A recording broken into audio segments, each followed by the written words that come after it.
Bendiciones, es una oportunidad preciosa para estudiar la palabra, para conocer la doctrina y por sobre todo para ser edificados dentro del conocimiento y el entendimiento del reino de los cielos.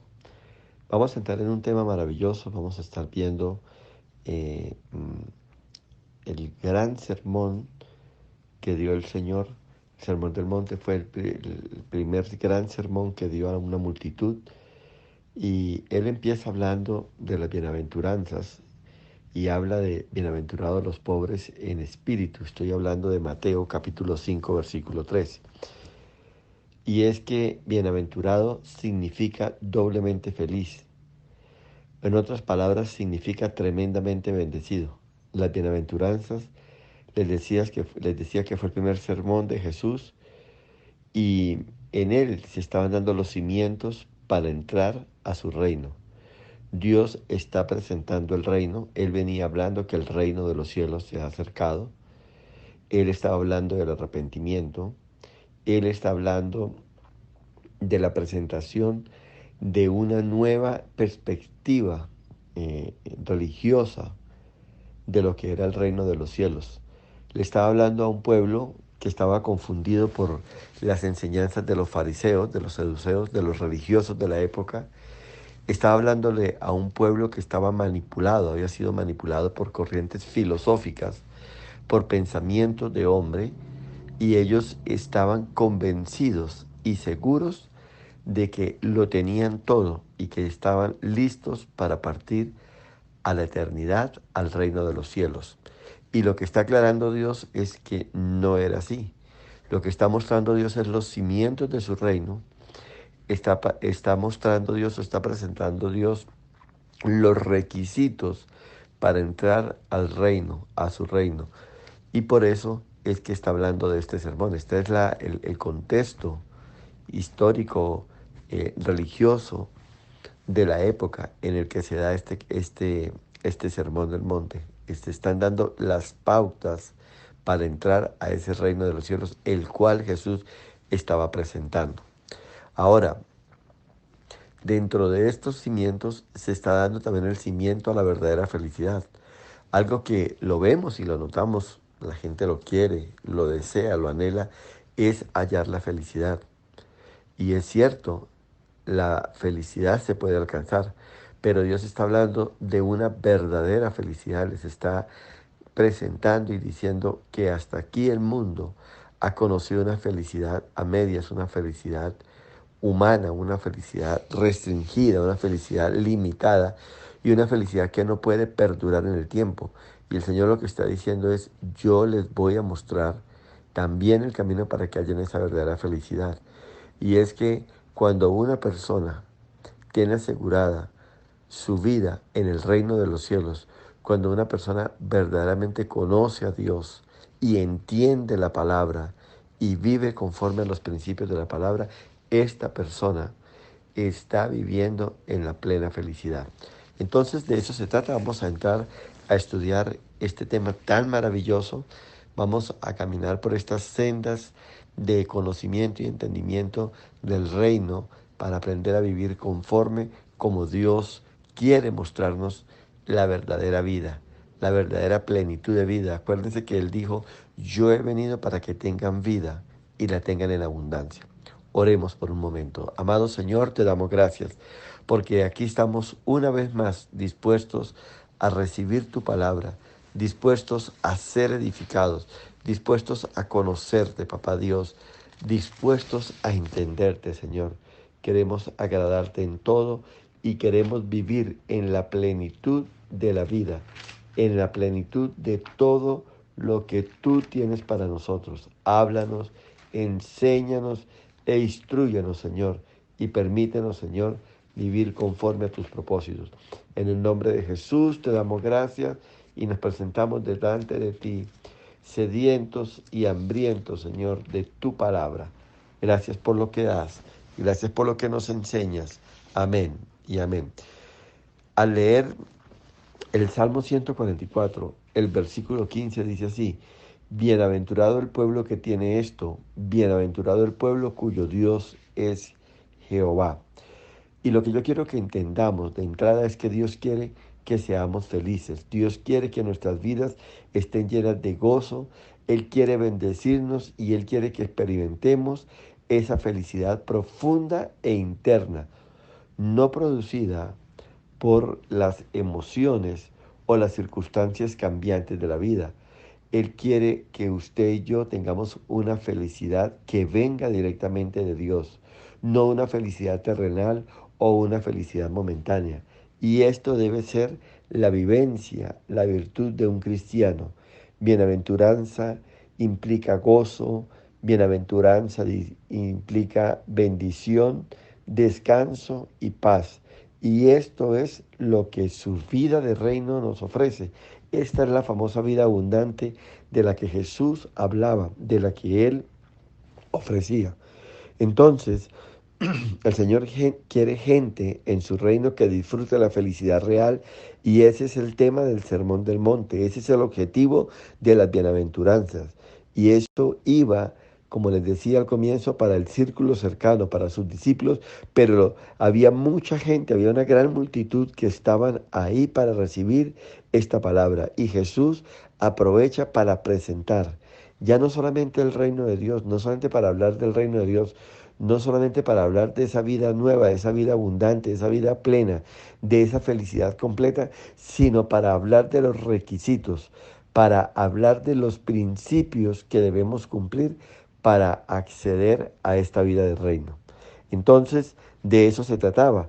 Y él habla del primero y es la necesidad de ser reconocidos o de entender de lo que es ser pobres en espíritu.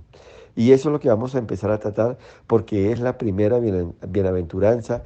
En sí es el primer requisito para alcanzar la felicidad y para ser miembro de ese grupo selecto y especial que tiene acceso al reino de Dios por medio de Cristo Jesús. Ahora, tenemos que entender que todo el mundo busca la felicidad. Todo el mundo quiere. Y hay una gran carta, hay un gran menú donde se ofrece diferentes maneras de alcanzar la felicidad. Y muchas personas han elegido uno. Entonces unos dicen, yo me siento completamente feliz si estudio. Y se dedican a estudiar y estudiar. Otros a trabajar y acumular riquezas. Otros a hacer obras de caridad. Otros se dedican a vivir la vida en plenitud. Entonces a derrochar sus años, su juventud en los vicios, en las amistades, en las farras, en las parrandas. Y como le digo, cada quien tiene una perspectiva de alcanzar la felicidad. Pero cuando venimos a la palabra, cuando venimos al Evangelio, cuando tenemos un encuentro con Jesús, con ese verbo hecho carne, cuando tenemos una revelación de la palabra, y en este caso una revelación del reino de los cielos, de los principios del reino, de cómo funciona, de cómo tenemos acceso a él, entonces es donde vamos a tener un verdadero encuentro, un verdadero deleite, una verdadera experiencia de la felicidad que solamente viene como resultado de conocer a Dios y formar parte de su reino. Entonces, nos preparamos para un maravilloso viaje donde vamos a aprender, a entender y a conocer muchas cosas. Y lo sorprendente de todo esto es que Dios presenta su reino de una manera contraria y de una perspectiva contraria a como el mundo lo percibe. Lo presenta en realidad como un camino opuesto a lo que la gente humanamente o normalmente conoce. Dice, bienaventurados los pobres.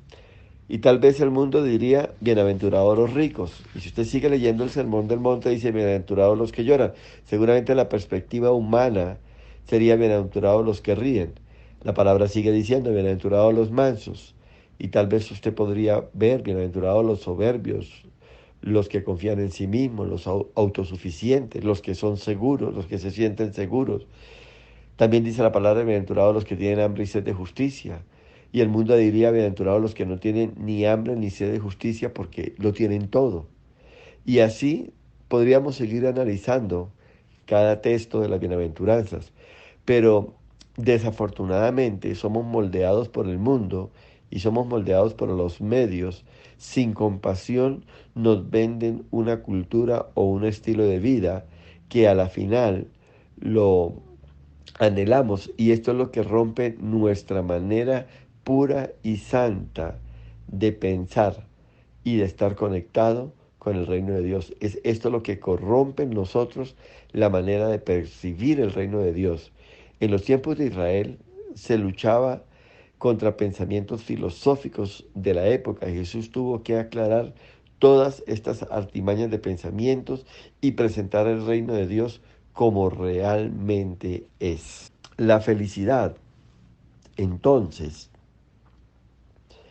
es vista desde una perspectiva contraria a como el mundo la ve. Jesús la presenta de una manera diferente, totalmente contraria. La felicidad verdadera solamente se encuentra en el reino de Dios, o sea, a partir del momento de convertirnos en súbditos de Él y reconocerlo como el Rey, viviendo bajo su doctrina, viviendo bajo su autoridad y viviendo bajo su gobierno.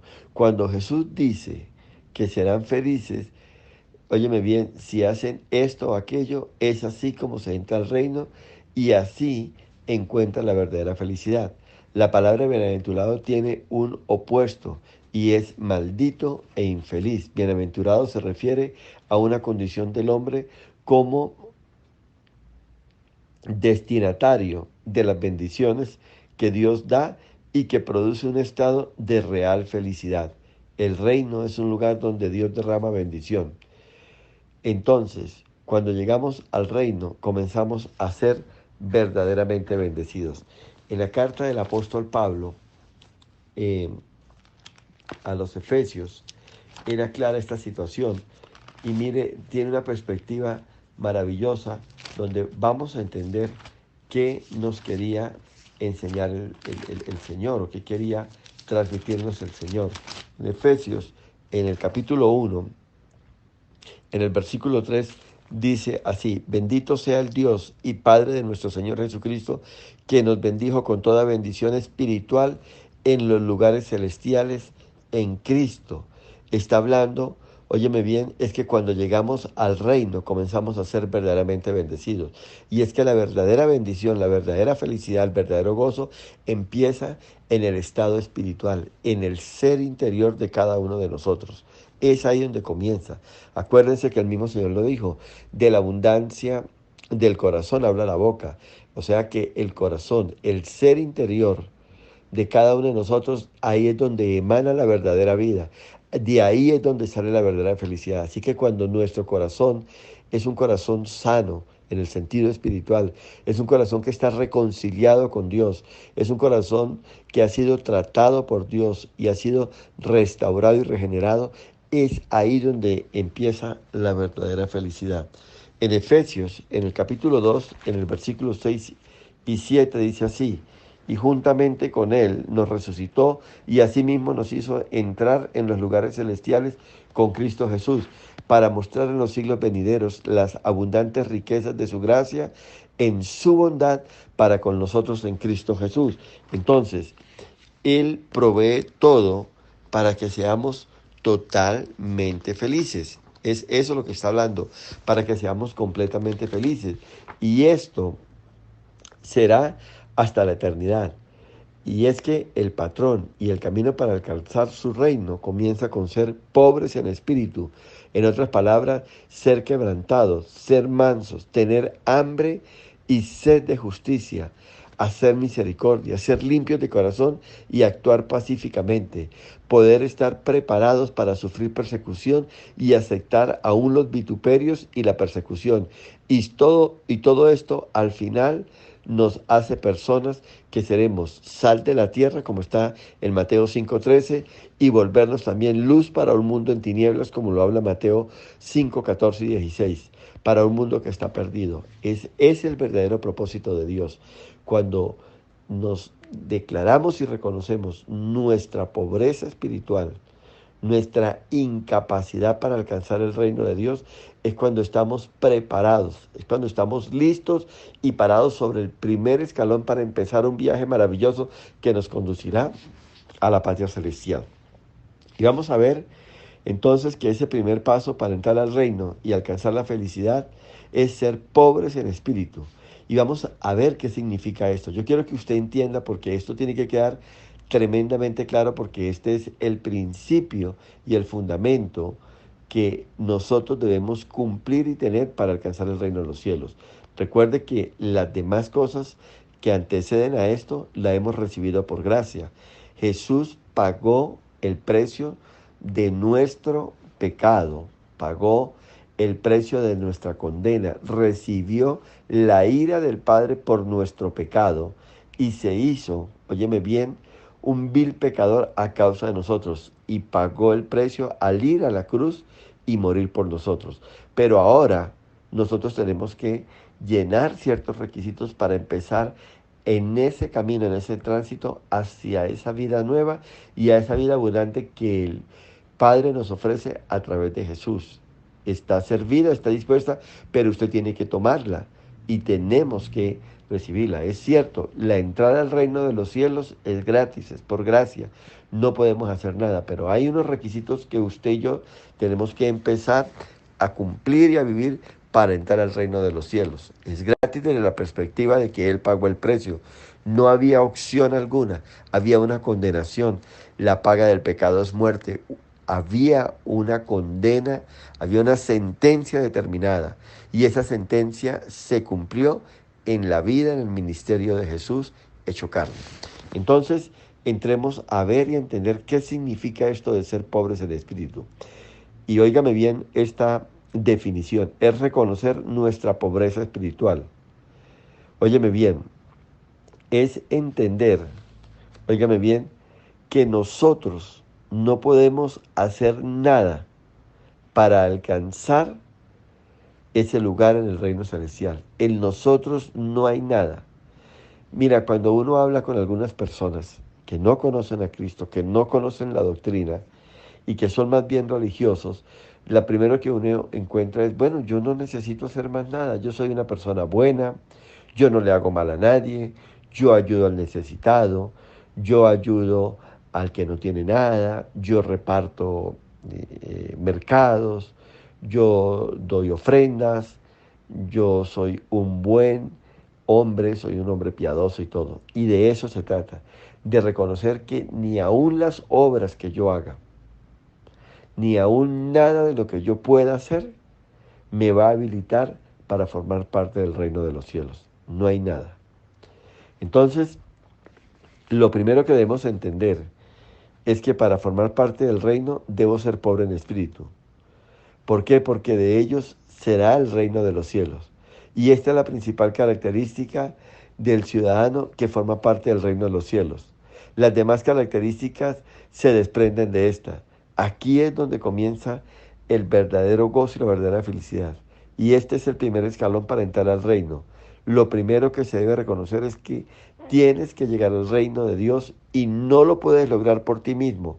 Nada de lo que tú hayas hecho, ni obras de caridad, ni el bien que le haya hecho a otra persona, nada de esto te puede habilitar para entrar al reino de los cielos.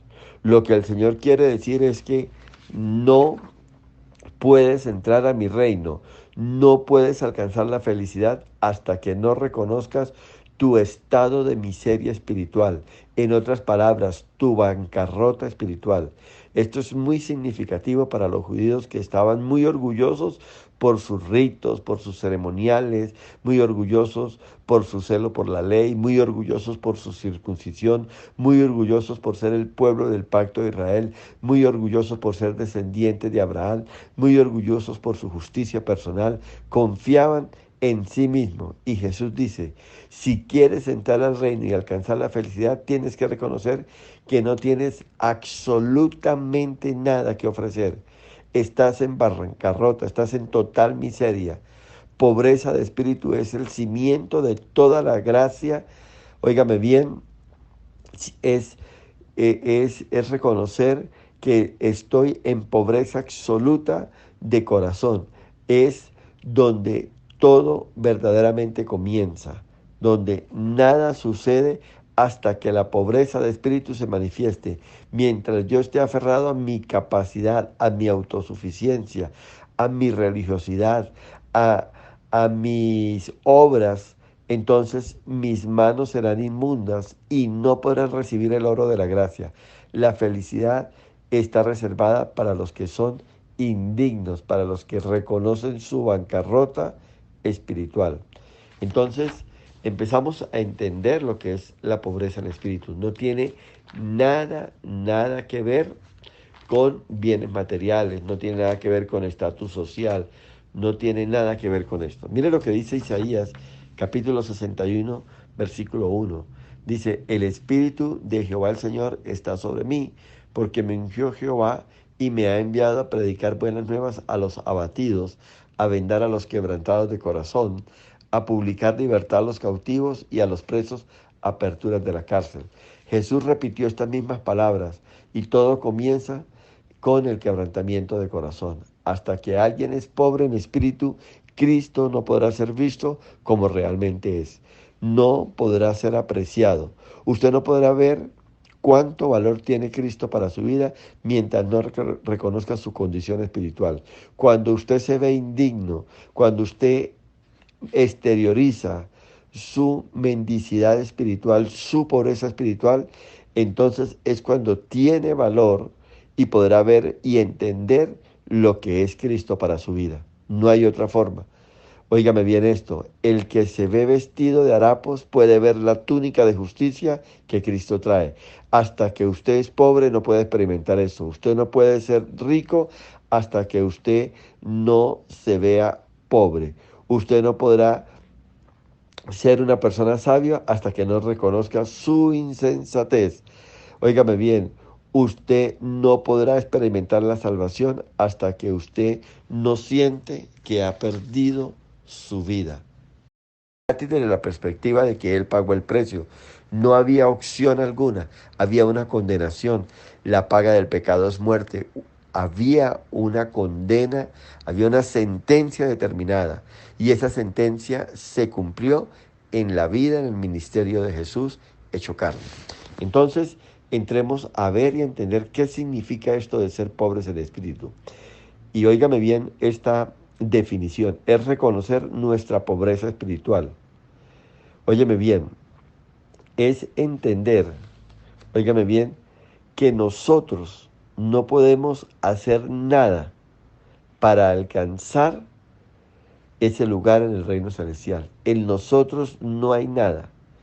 Mira, cuando uno habla con algunas personas que no conocen a Cristo, que no conocen la doctrina y que son más bien religiosos, la primera que uno encuentra es, bueno, yo no necesito hacer más nada, yo soy una persona buena, yo no le hago mal a nadie, yo ayudo al necesitado, yo ayudo al que no tiene nada, yo reparto mercados, yo doy ofrendas, yo soy un buen hombre, soy un hombre piadoso y todo. Y de eso se trata, de reconocer que ni aun las obras que yo haga, ni aun nada de lo que yo pueda hacer, me va a habilitar para formar parte del reino de los cielos. No hay nada. Entonces, lo primero que debemos entender es que para formar parte del reino debo ser pobre en espíritu. ¿Por qué? Porque de ellos será el reino de los cielos. Y esta es la principal característica del ciudadano que forma parte del reino de los cielos. Las demás características se desprenden de esta. Aquí es donde comienza el verdadero gozo y la verdadera felicidad. Y este es el primer escalón para entrar al reino. Lo primero que se debe reconocer es que tienes que llegar al reino de Dios y no lo puedes lograr por ti mismo. Nada de lo que tú hayas hecho, ni obras de caridad, ni el bien que le haya hecho a otra persona, nada de esto te puede habilitar para entrar al reino de los cielos. Lo que el Señor quiere decir es que no puedes entrar a mi reino, no puedes alcanzar la felicidad hasta que no reconozcas tu estado de miseria espiritual. En otras palabras, tu bancarrota espiritual. Esto es muy significativo para los judíos que estaban muy orgullosos por sus ritos, por sus ceremoniales, muy orgullosos por su celo por la ley, muy orgullosos por su circuncisión, muy orgullosos por ser el pueblo del pacto de Israel, muy orgullosos por ser descendientes de Abraham, muy orgullosos por su justicia personal, confiaban en sí mismo. Y Jesús dice, si quieres entrar al reino y alcanzar la felicidad, tienes que reconocer que no tienes absolutamente nada que ofrecer. Estás en bancarrota, estás en total miseria. Pobreza de espíritu es el cimiento de toda la gracia. Óigame bien, es, es reconocer que estoy en pobreza absoluta de corazón. Es donde todo verdaderamente comienza, donde nada sucede hasta que la pobreza de espíritu se manifieste. Mientras yo esté aferrado a mi capacidad, a mi autosuficiencia, a mi religiosidad, a mis obras, entonces mis manos serán inmundas y no podrán recibir el oro de la gracia. La felicidad está reservada para los que son indignos, para los que reconocen su bancarrota espiritual. Entonces empezamos a entender lo que es la pobreza en espíritu. No tiene nada que ver con bienes materiales, no tiene nada que ver con estatus social, no tiene nada que ver con esto. Mire lo que dice Isaías, capítulo 61, versículo 1. Dice, el Espíritu de Jehová el Señor está sobre mí, porque me ungió Jehová y me ha enviado a predicar buenas nuevas a los abatidos, a vendar a los quebrantados de corazón, a publicar libertad a los cautivos y a los presos aperturas de la cárcel. Jesús repitió estas mismas palabras y todo comienza con el quebrantamiento de corazón. Hasta que alguien es pobre en espíritu, Cristo no podrá ser visto como realmente es. No podrá ser apreciado. Usted no podrá ver cuánto valor tiene Cristo para su vida mientras no reconozca su condición espiritual. Cuando usted se ve indigno, cuando usted exterioriza su mendicidad espiritual, su pobreza espiritual, entonces es cuando tiene valor y podrá ver y entender lo que es Cristo para su vida. No hay otra forma. Óigame bien esto, el que se ve vestido de harapos puede ver la túnica de justicia que Cristo trae. Hasta que usted es pobre no puede experimentar eso. Usted no puede ser rico hasta que usted no se vea pobre. Usted no podrá ser una persona sabia hasta que no reconozca su insensatez. Óigame bien, usted no podrá experimentar la salvación hasta que usted no siente que ha perdido su vida. Ahora, ¿por qué este es el primer escalón? Porque lo que evita o lo que hace que la gente no entre al reino es la soberbia.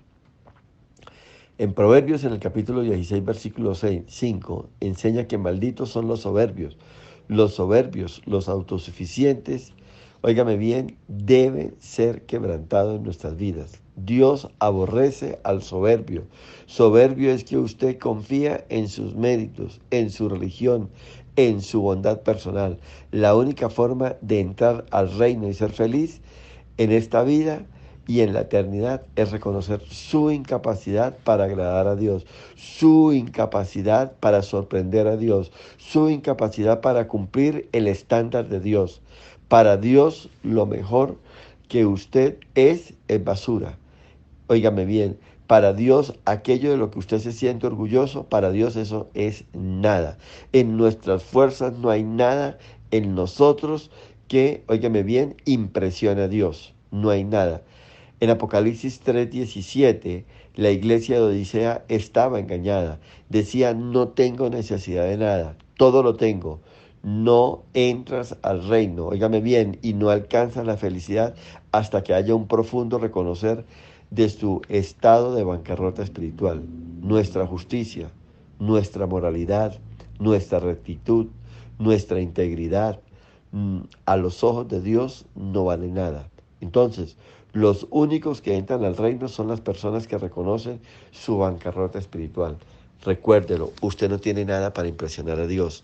Usted y yo no tenemos nada para sorprender a Dios. Nada de su vida y nada de la mía va a sorprender a Dios. ¿Ya? Nada. Nada de lo que usted haga en sus propias fuerzas va a sorprender a Dios. Lo único que sorprende a Dios es un corazón contrito y humillado. Es un corazón humillado en la presencia de Dios. Es un corazón que reconoce que sin Dios no es nada. Es más, usted está escuchando este mensaje porque Dios ha puesto en su corazón de escucharlo. Yo estoy predicando, yo estoy llevándoles esta palabra porque Dios ha puesto en mi corazón. Si Dios no estuviera conmigo, si Dios no estuviera fluyendo a través de estas palabras, de mi boca no saldría nada. De mi boca no saldría nada. Saldría una retórica de palabras humanas, de filosofías humanas que no llegarían a su corazón ni cumplirían el propósito que Dios tiene para la vida suya. Yo estoy aprendiendo de esto que estoy hablando. Yo también tengo que reconocer mi estado crítico espiritual, donde yo no soy nada si Dios no me sostiene, donde yo no puedo hablar si Dios no sustenta y pone en mis labios las palabras que debo impartirles. No hay nada en mí que pueda agradar a Dios, no hay nada en mí que pueda sorprender a Dios. Entonces, ¿qué quiere decir con bienaventurados los pobres en espíritu? ¿De qué tipo de pobreza habla? Bueno, él no habla de pobreza material, no está hablando de hacer votos de pobreza tampoco. No hay virtud alguna en la pobreza material. Lucas 6:20 dice que bienaventurados los pobres. De esto no está hablando Jesús, pues si lo viéramos así desde una perspectiva material, entonces la Biblia no nos hablaría de la necesidad de dar dinero a los pobres, la Biblia no nos hablaría de dar alimento y sustento al necesitado. La pobreza no es una virtud para Dios. No estamos hablando de cosas materiales. Ser pobre o rico no tiene que ver nada con esto. Hay pobres y ricos que entran al reino de los cielos, como también hay pobres muy soberbios, como ricos también muy soberbios que no entrarán al reino de los cielos. La pobreza en espíritu tiene que ver con la idea de pedir como un mendigo a partir de la vergüenza. Un mendigo se siente avergonzado de su condición. Él no se siente orgulloso. Óigame bien, el mendigo sabe que no tiene otra alternativa sino de pedir. Y él la tiene claro, que si no recibe, no hay un sustento. Y si no hay un sustento, él puede perecer. En otras palabras, no tendré nada si no me ayudas. No podré sobrevivir si no me das algo para comer. Óigame bien, es un mendigo alguien que no tiene posesión. Es un mendigo alguien que no tiene honra.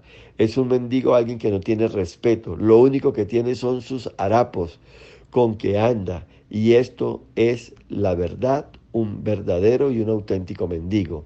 El mendigo no tiene la capacidad de trabajar, no tiene la oportunidad de trabajar.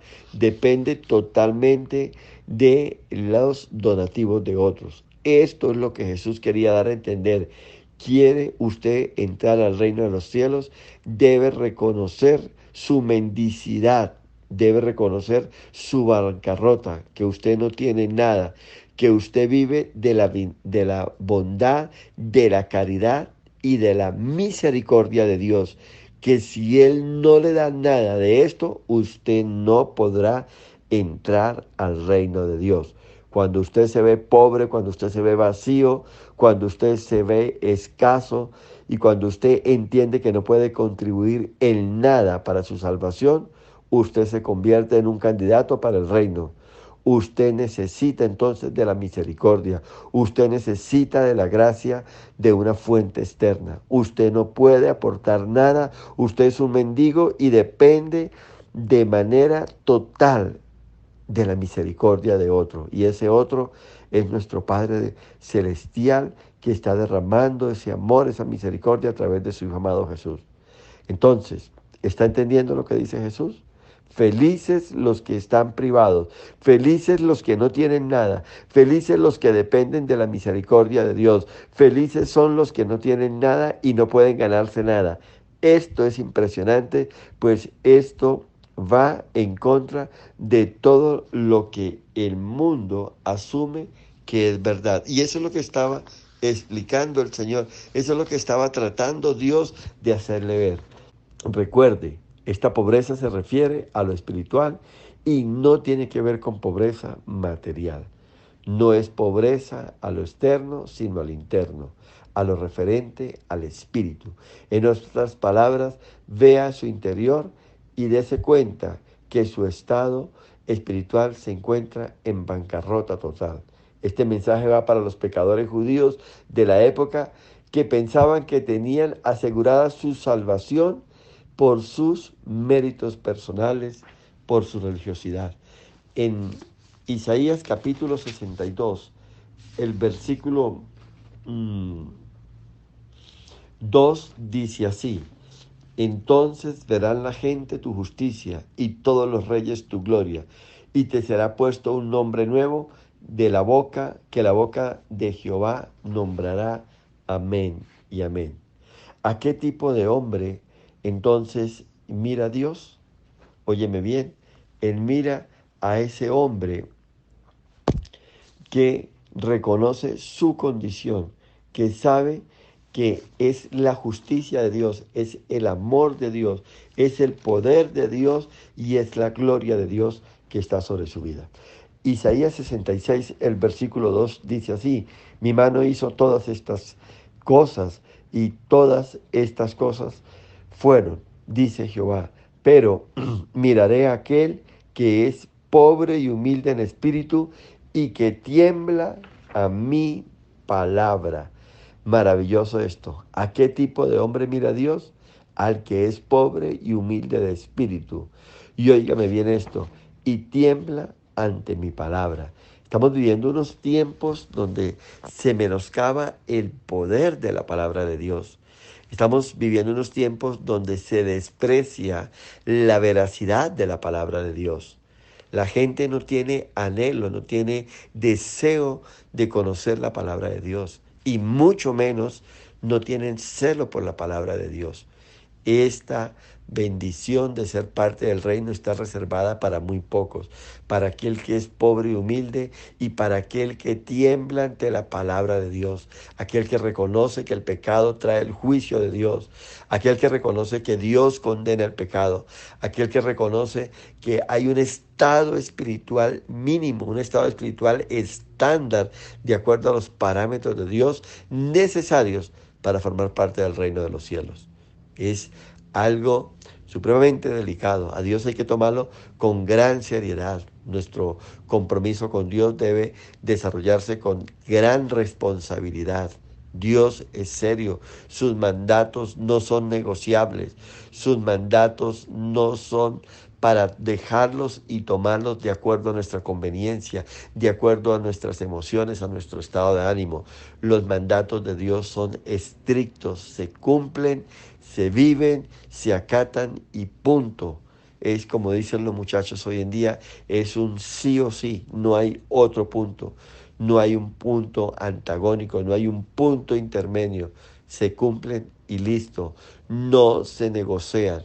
Están dados y están dispuestos para cumplirlos. Es esto lo que Jesús estaba hablando a estos oyentes y es lo que Jesús nos está hablando hoy por medio de su Espíritu a cada uno de nosotros. El hombre pobre y humilde de espíritu, el hombre que tiembla ante su palabra, tiembla cuando se da cuenta del juicio de Dios. Es el hombre que reconoce que él no tiene nada para justificarse ante Dios y que no tiene nada para liberarse de la ira de Dios. El Salmo 34 y 18 habla también a quién salva a Dios, a los quebrantados, a los que han entendido su condición de pecadores y de su insignificancia, que son o lo pequeños que son ante los juicios de Dios. Isaías, en el capítulo 57, también nos enseña algo precioso que yo quiero que veamos. En el versículo 15 dice el Señor así: porque así dijo el alto y sublime, el que habita la eternidad y cuyo nombre es el Santo. Óigame bien, yo habito en las alturas y la santidad y con el quebrantado y humilde de espíritu, para hacer vivir el espíritu de los humildes y para vivificar el corazón de los quebrantados. Amén y amén.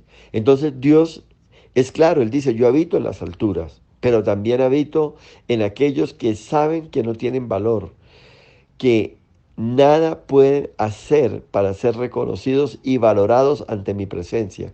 Jesús se dirige a un pueblo en contraste a los fariseos, que eran un grupo soberbio y estaban afianzados en su propia justicia. El pobre en espíritu es un corazón desesperado que tiene su orgullo en sus rodillas. Lucas capítulo 18, versículo 9 al 13 nos muestra la historia del publicano que se sentía en bancarrota y habla de aquel fariseo que se sentía orgulloso. Él dice: yo no soy como aquellos publicanos. Yo soy un hombre que ayuno, yo soy un hombre que hago esto y aquello. El pobre de espíritu no está tratando de convencerse a sí mismo que está bien. Al contrario, usted está clamando por misericordia, por el favor de Dios. Este tipo de enseñanza no es nada popular hoy en día. El pobre de espíritu es como ese publicano que decía: sé propicio a mí, Señor, a mí que soy un pecador. Hoy no solamente se habla sino de riqueza, de grandeza, de éxito, de popularidad. La gente busca hoy su exaltación, el reconocimiento de otros. La gente se viste, compra, alcanza un estatus para que sea reconocido, admirado, exaltado y tratado de imitar por otros. Se habla de riquezas y de felicidad hoy en día y todo el mundo la quiere, pero la clave para la felicidad real es tristeza, es angustia, es dolor y es escasez. Entonces, fíjese qué contradicción eh, a los estándares del mundo con los estándares de Dios. Y es por eso es que la religión choca hoy en día. Por eso es que el evangelio choca. Porque es totalmente contradictorio, es totalmente opuesto a la filosofía, al pensamiento, a la cultura de hoy en día. Hoy la gente está tras otras cosas. Y cuando se habla de los principios del reino, no me interesa. O de pronto me puede interesar cuando yo ya sea viejo, cuando tenga 70 o más años, donde yo ya haya disfrutado a plenitud la vida, donde ya no tenga valor para mí las demás cosas. Ahí de pronto hablamos, ahí de pronto negociamos y miramos a ver qué podemos hacer. Y de esto no se trata. En Génesis, en el capítulo 32-39, habla de la experiencia de Jacob. Jacob venía de regreso, Jacob venía al encuentro de su hermano había emitido una sentencia de matarle. Jacob se había aprovechado de su condición, había sacado ventaja del estado de Saúl cuando venía cansado de cazar y le había quitado la primogenitura, y eso lo había hecho real cuando también le había robado la bendición de su padre que se encontraba agonizante, usurpando su personalidad, disfrazándose con piel y presentándose como Esaú, como el primogénito, y le había quitado su condición de primogenitura y de bendición especial para él. Ahora él viene al encuentro y viene muy preocupado, muy asustado, y tiene un encuentro con el Señor. Y se aferra al Señor como nunca y le pide a Dios que le dé la victoria, que lo bendiga.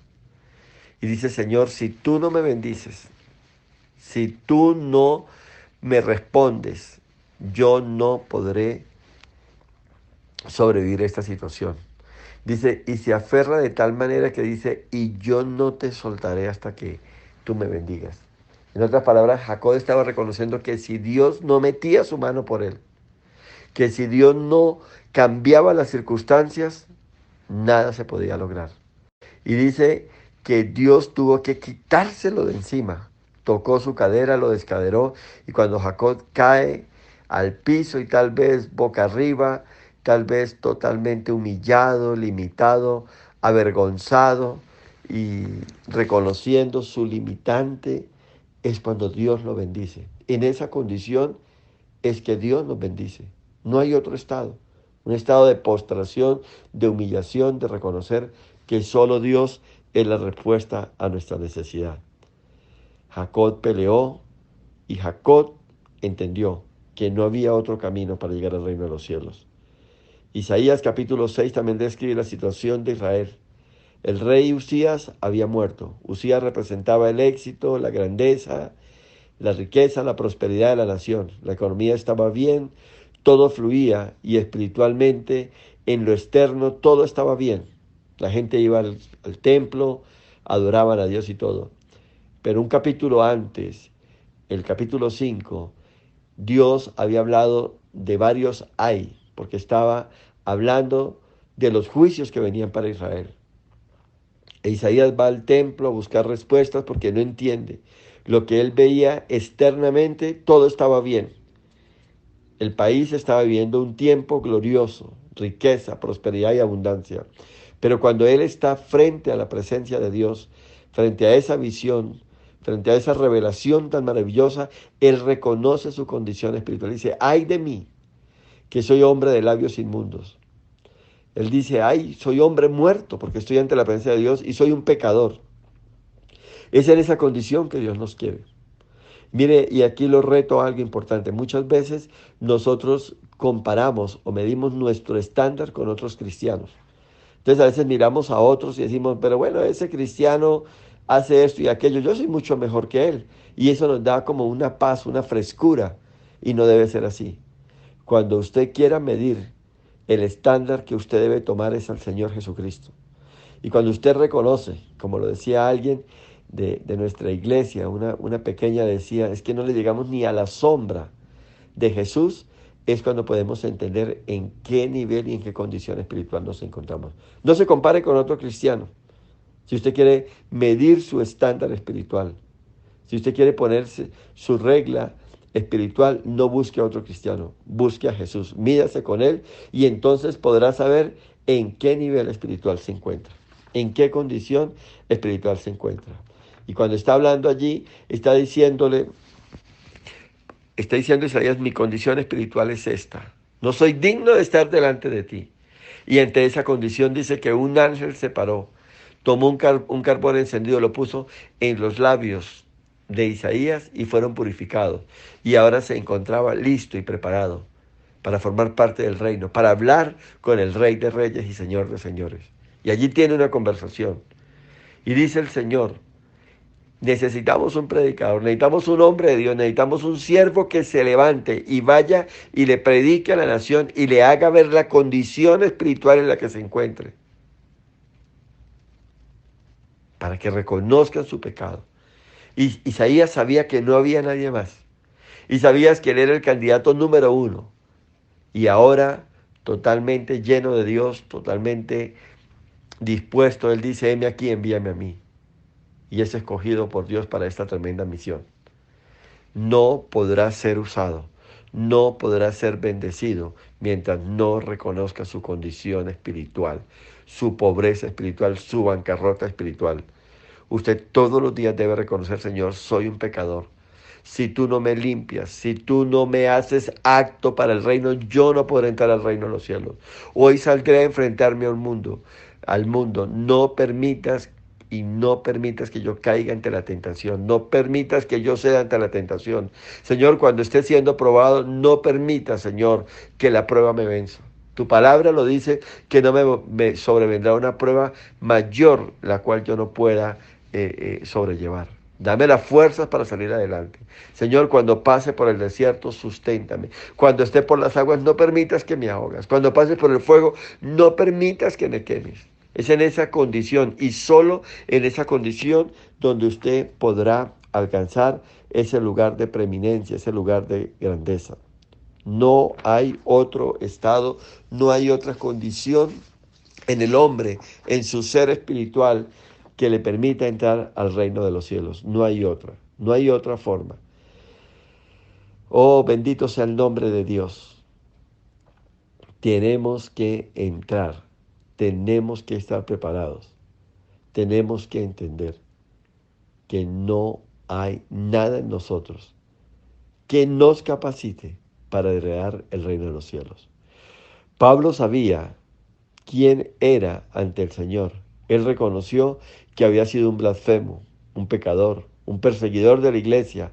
Él consideraba todo lo que era como estiércol y basura. Todo lo que había alcanzado lo veía como pérdida. Él no confiaba en la carne. Su fortaleza solo se hallaba en su debilidad. Ahora lo entiende. Es aquí donde comienza todo. Aquí es donde empieza la vida del reino. Pero ahí no termina todo. Pues Vivir en el reino demanda una constante y continua manera de vivir, reconociendo que usted en su capacidad no es nada y que su fortaleza viene de reconocer que en usted no hay nada para sostenerse y que depende totalmente de la misericordia del Señor. Ahora, todo esto nos lleva a vivir para adorar al Dios verdadero y no al Dios que el mismo hombre se ha inventado. Pues el que se cree autosuficiente y reconoce, óyeme bien, que su Dios es el mismo. Me explico. Para mucha gente egocéntrica, el Dios son ellos mismos. El éxito en Dios es alcanzar sus sueños. El éxito en Dios es alcanzar sus anhelos y sus deseos. Los estándares de Dios están determinados por el camino que ellos tienen que recorrer para desarrollar su proyecto de vida. Eso es lo que verdaderamente hoy gobierna al hombre. Esto es lo que la cultura nos está entregando. Y la cosa más difícil que un corazón endurecido tiene que hacer es admitir su bancarrota espiritual, su indignidad. En el Evangelio según San Juan, en el capítulo 7, el versículo 34, Jesús dice, ustedes creen que pertenecen al reino y no es así. Ustedes están equivocados, ustedes están perdidos. Ahí es donde comienza la salvación, comienza donde la felicidad comienza, con la ausencia de toda soberbia, de toda confianza en sí mismo, de toda confianza en su justicia personal, de toda certeza personal, de toda autosuficiencia. Comienza cuando conocemos que no somos nada ante Dios. Debe haber este vacío para llegar a una llenura total en Él. En el catolicismo creíamos que éramos salvos siendo piadosos, haciendo buenas obras y no haciendo daño a nadie. Pero esto es solo un gran fracaso. No podemos hacer nada para nuestra salvación. Esto tenemos que desecharlo de nuestras vidas. Usted y yo no tenemos nada para impresionar, no tenemos nada para convencer a Dios, no tenemos nada para remover a Dios de donde está y voltear su mirada hacia nosotros, porque no hay nada en nosotros.